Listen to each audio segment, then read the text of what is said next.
दर्शन के प्यास में सतगुरु भगवान की जय। जय श्रीनता, जय श्रीनता, जय श्रीनता।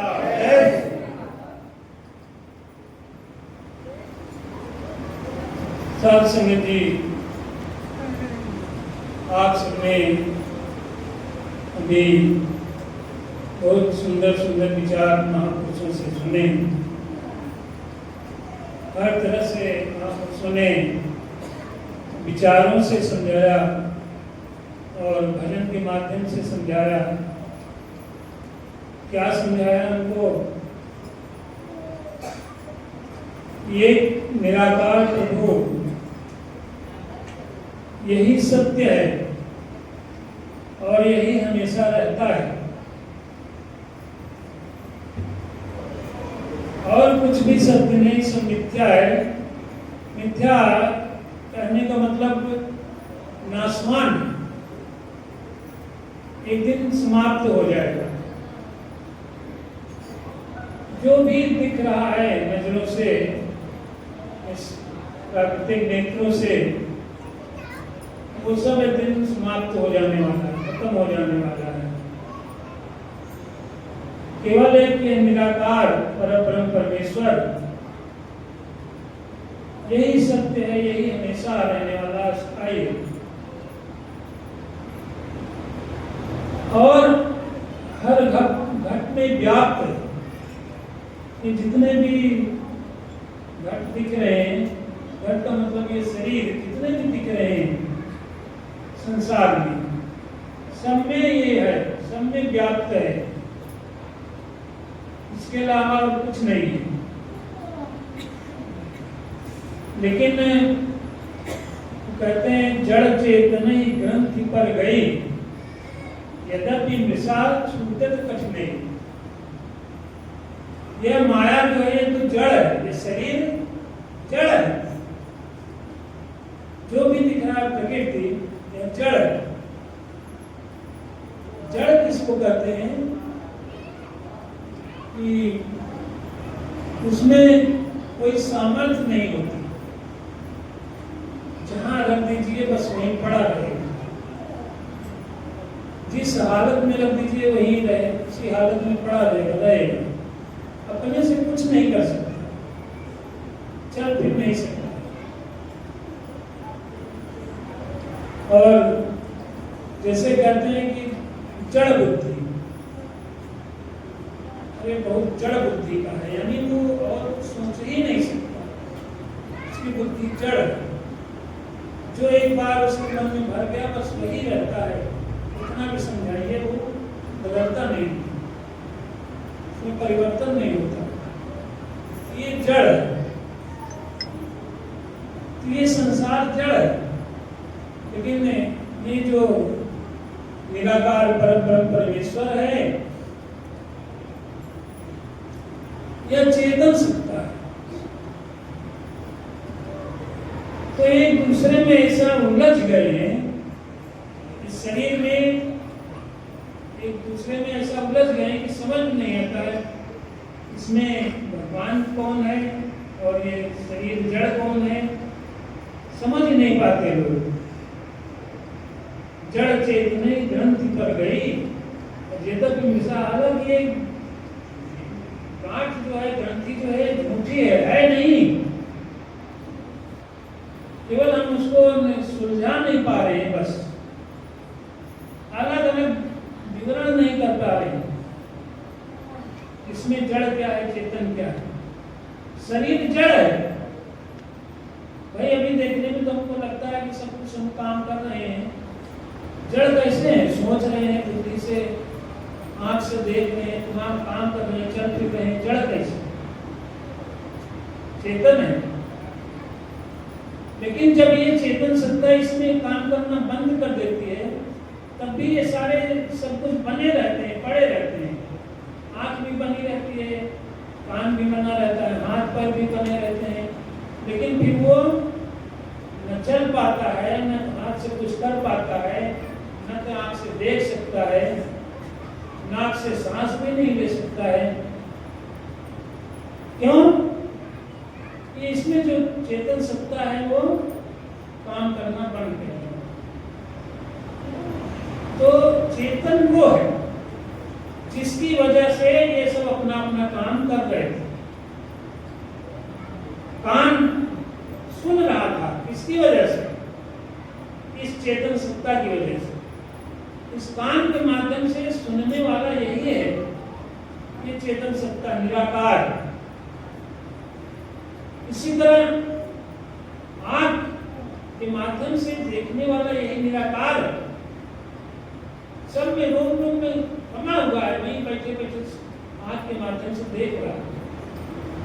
अगर वो देखना बंद कर दे तो ये आंख पड़ी की पड़ी रह जाएगी, इससे दिखाई वाई नहीं देगा, कुछ नहीं दिखाई देगा। तो ये है जड़ और चेतन। तो चेतन सत्ता हम जो है कौन है? हम ये शरीर नहीं है। अब देखिए यहीं से भेद कर दीजिए, शरीर हम शरीर नहीं है, जड़ है शरीर। ये चेतन सत्ता जो है ये सत्य है। तो हम यही हैं। बाबा जी ज्ञान में यही बताते हैं और बार बार सत्संग करा करके यही समझाते हैं कि हम जो है यही चेतन सत्ता है, जिसकी वजह से ये शरीर काम कर रहा है, आंख देख रही है, कान सुन रहा है, हमारा मस्तिष्क अपना काम कर रहा है, सोच रहा है, विचार रहा है, नए नए विचार ला रहा है। किसकी वजह से? ये जो चेतन सत्ता हम है, इसकी वजह से। यही चेतन है कि निराकार निराकार है, ये दिखाई नहीं पड़ता है, इसका कोई रूप रंग आकार नहीं है। रामायण में भी बताया है कि बिन पग चले सुने बिन गाना। इसके पैर नहीं है, बिना पैर के चलता है, बिना कान के सुनता है, बिना पैर के चलता है। इसका भाव यह है कि इसको पैर की जरूरत नहीं है। अगर पैर है भी तो जाएगा कहाँ? हर जगह तो पहले से है मौजूद, तो जाएगा कहाँ? इससे कोई जगह खाली होगी तब तो वहां जाएगा, एक जगह से दूसरी जगह। इसको जाने की कोई जरूरत नहीं, हर जगह व्याप्त है। और हर जगह व्याप्त है, सब जगह मौजूद है, फिर भी हमें दिखाई नहीं पड़ता, क्योंकि इन प्राकृतिक नेत्रों से हम नहीं देखते, इसको नहीं देख सकते। इसके लिए ज्ञान चक्षु चाहिए। जैसा कि गीता में बताया कि अर्जुन को श्री कृष्ण ने एक ज्ञान चक्षु दिया, हमारे सदगुरु भगवान ने हम सबको ये ज्ञान चक्षु बख्शा, तब हम इसको जान पाते हैं, देख पाते हैं, समझ पाते हैं। इसको पैर नहीं है, कहीं जाने की जरूरत नहीं है, कान नहीं है, फिर भी सब कुछ सुनता है। बिन पग चले सुने बिन गाना, कर बिन कर्म करे बिन नाना। बिना हाथ के सारे कर्म करता है संसार के। अब ये देखिए, ये शरीर कितना बढ़िया सुंदर गढ़ दिया, कितना बड़ा कारीगर है, बिना हाथ के सब कुछ गढ़ दिया, सारी प्रकृति बना दिया, पेड़ पौधे बना दिया, उसमें पत्तियां, हर पेड़ की पत्तियां अलग अलग ढंग की हैं, अलग अलग डिजाइन की हैं, अलग अलग रंग के हैं, सब में फूल अलग अलग किस्म के हैं, उन फूलों का रंग अलग अलग है, सुगंध अलग अलग है, कितनी डिजाइन इसके पास है, एक दूसरे से मेल नहीं खाते, सब अलग अलग है, विचित्र है। ये ऐसा कारीगर है, बिना हाथ के सब कुछ गढ़ देता है, बना देता है। शायद समझ इसमें समझने की बात है, ये हाथों से नहीं करता, ये कुछ नहीं करता, चेतन है, बस है।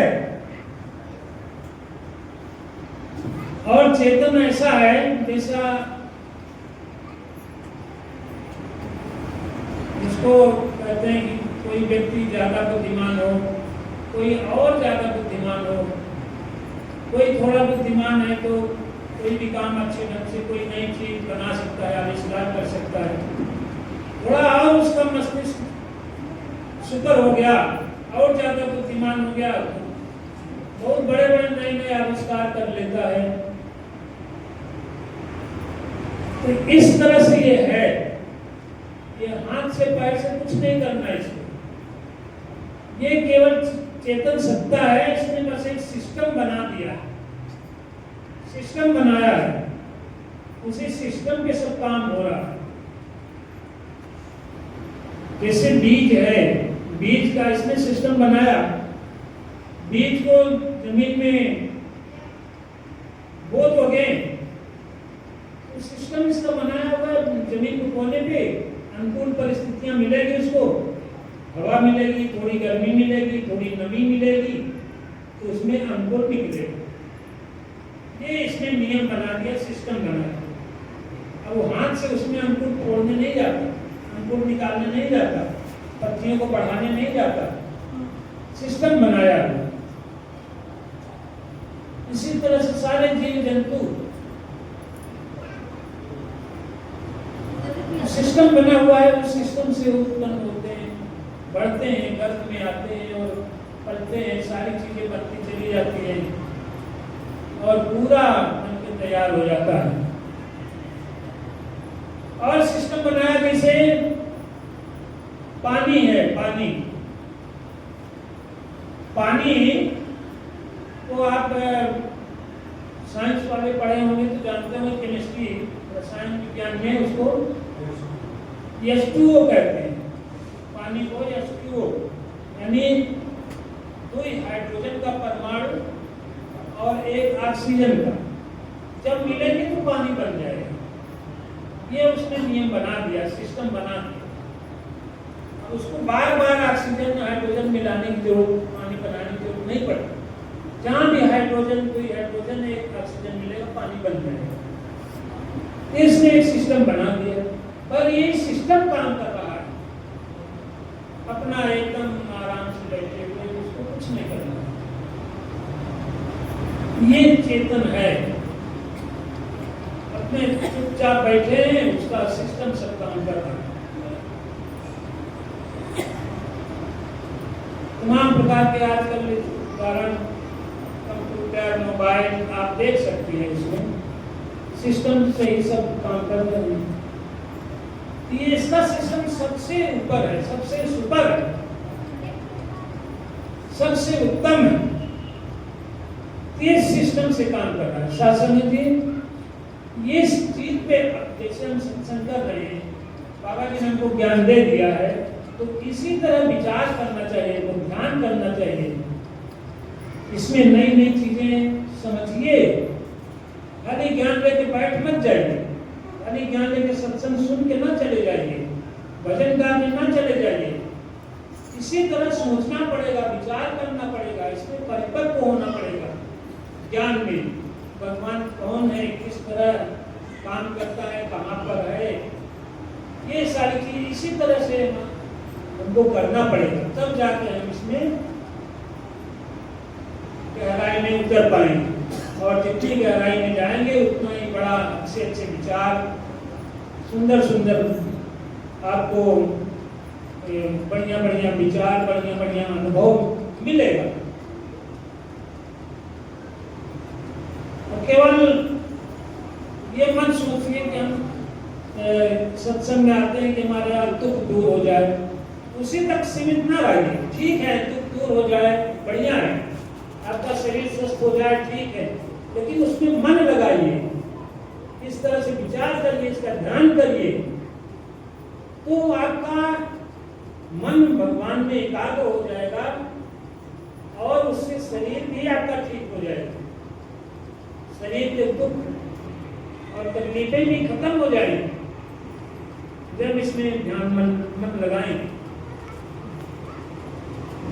तो इसलिए शासन जी हम सबको बाबा जी ने ऐसी जड़ी दे दिया है, ऐसी बूटी दे दिया है, ये जो है हमारे संसार के सारी विघ्न बाधाओं को खत्म कर देता है।